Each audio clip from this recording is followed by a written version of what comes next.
So you have an all-female practice, which is really interesting, really exciting. And obviously you set up not that long, we set up actually, I think you set up just before we did. Yeah. And then obviously we all faced COVID. So how was it setting up your business? How have you found things, and how did you guys find and survive COVID? So we are an all-lady business, not by design necessarily. I think what we have found is that because there are two female directors of the business, other ladies within the industry have kind of pushed back on what used to be very male-dominated and seen two female directors and been very attracted to that. And so that kind of girl power has really kind of pulled together. But we absolutely love to have some men in the team. So just put that out there. And we set up the business because we wanted to create something fresh and vibrant and friendly and colourful, and a business that was good at communicating and taking people on the journey with us, and really to try and do what we do in a completely different way. So for us, the business is actually very much about our brand and our voice, and how we can empower and inspire people, whether that be our team or our clients or the general public. So actually, it's really interesting because it's definitely not a business that's based on what we do per se, but it's about the kind of the story. But what we do very well. Yeah. We should add that. Yeah. It's about the kind of story and the vibe and the way that the team comes together and what we can do to make people kind of feel alive. So that's very much what our business is about. It's more about the why rather than the what we do. So COVID, over to you. You can do the COVID bit. Well, and I think building on what you just said, Hannah, is that the testament to our team that we now have has been created in COVID. So up until March last year, so we're just over 3 years old now. So up until March last year, 18 months in, it was just Hannah and I. 2 weeks before lockdown, we took on 2 new members of the team. We took on an office, and then lockdown happened. And from our point of view, it couldn't have happened at a worse time. But being a young business and having these initial 2 members who were, to really give them credit, were very adaptable to the kind of sudden change that we had to move with. We were agile in how we didn't just set up our own kind of working practices, despite having got an office and now being chucked out. But we've then grown after a couple of, I'm sure you experienced, the first couple of months were quite difficult. The industry basically came to a halt. It came down to both the actual construction industry itself and local authorities. There was a mixture of those two. But when confidence picked up for us, we've been on an upwards trajectory ever since, and hence why our team has grown. But we've had to continue this attitude to how we are as a business, how we portray ourselves externally and internally in a virtual way, because we've had this whole upheaval with obviously not being able to be together because of COVID. And, it's testament to our team really, and be able to kind of really pull that through. And I really think we believe that if we can get through what we've got through at such an early stage of our business and go from strength to strength, we can sort of make it through anything. And again, going back to what Hannah said about how I think we have attracted various, the females that are in our business. They've just kind of obviously really felt something that we're doing, which is different. And so we're already off on the right foot, really, when they've joined. And we've had to be innovative in how we do things. Not everything always works, but we are also flexible and don't dwell on things that perhaps don't work out so well. Just take it as a learning point and move on and try the next thing. And I think, a lot of the people we work with, our clients, have appreciated that as well. We're very open, we're very honest, we're always there. And despite having a team now, we're very heavily involved in everything we do on a day-to-day basis. So there's a continuity in terms of, from our client side, who they're working with, who they're dealing with, and there's a trust. We've instilled that trust in them that, yes, we're now a bigger team and we're growing and we're looking to continue to expand. And that's by virtue of their trust in us and changing the types of projects that we're getting involved in, and really showcasing our ability in all that. Yeah, it's very much been about relationships. all the way through. So relationships with clients, relationships with professionals, other consultants, teaming up, working together, collaborating, relationships with our team.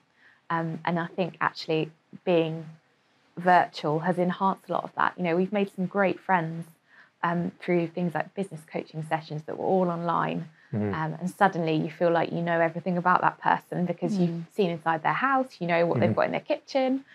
So relationships have been really key. I think that's a great thing that everyone can learn from the pandemic, you know, to keep building that, because it does create that trust. You know, you want to work with your friends. Yeah, I think that's what we're all doing now. I think you're right. What I found is it's all become very human. Things have become much more human than I think they ever were, because you always had that kind of perception when you went to a meeting where it was all business and everyone was there with their notes here to say exactly what they were going to say, and that was kind of it. Whereas now you have those kind of almost informal Zoom. Oh, should we just have a quick chat? Yeah, go on then. We'll just have a quick chat, and you chat for 5 minutes, and you end up spending 4 of those minutes and talking is almost about sharing something those else. struggles, aren't they? Yeah, exactly. Yeah, everyone's had issues. You know, people have lost people, which has meant people's been a bit more vulnerable than perhaps they normally would have been. You see the dog come bounding into the back of the room and knock over the tea or something like that, and the kids come in screaming. You know, I've just had a newborn.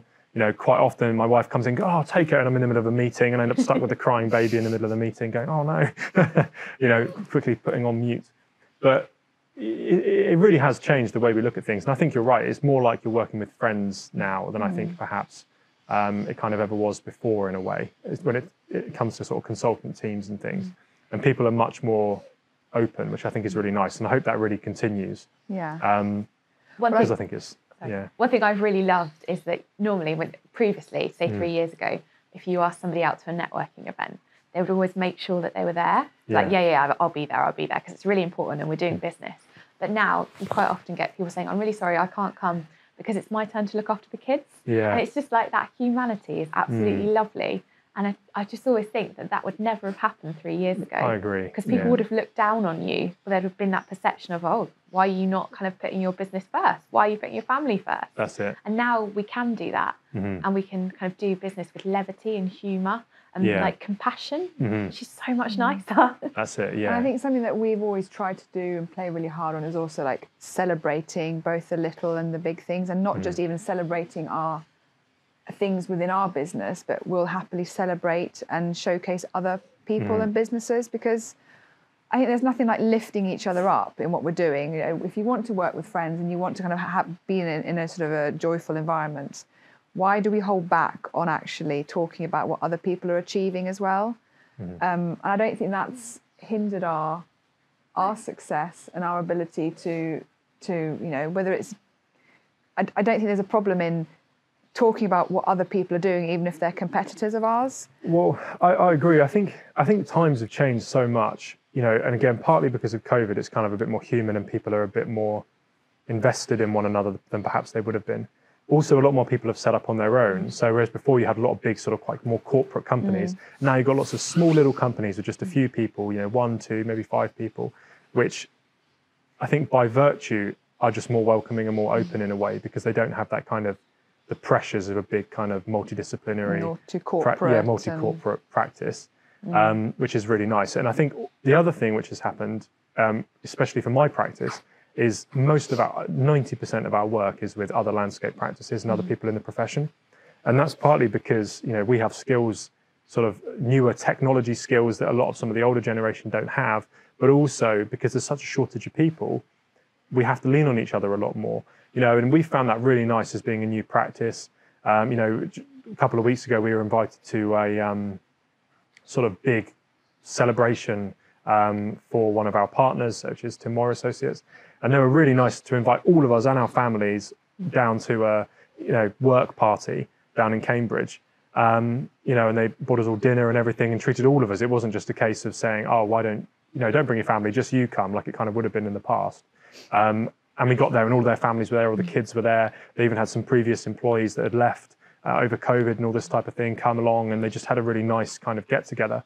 And I think that's what's changing. A lot of companies I've spoken to lately, when they talk about their Christmas do, it's not their company, it's kind of the range of people they work with, and it's kind of like even some of their competitors, but they're still friends with them, they come and, you know, because I think there is kind of a lot more respect between especially the smaller practices around, you know, people's clients and things like that, and the relationships you build.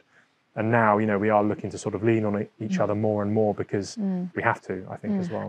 It's that sense of we're in it together. Yeah. You know, it's no longer about competition, it's about collaboration. Absolutely, yeah. And thank goodness. Yeah. There's way less ego and much more definitely. teamwork, which is great. There is, absolutely. And I think also it's partly because of the time we're in. You know we've got to get round to fixing the crises that we're facing because, you know, they're only getting worse.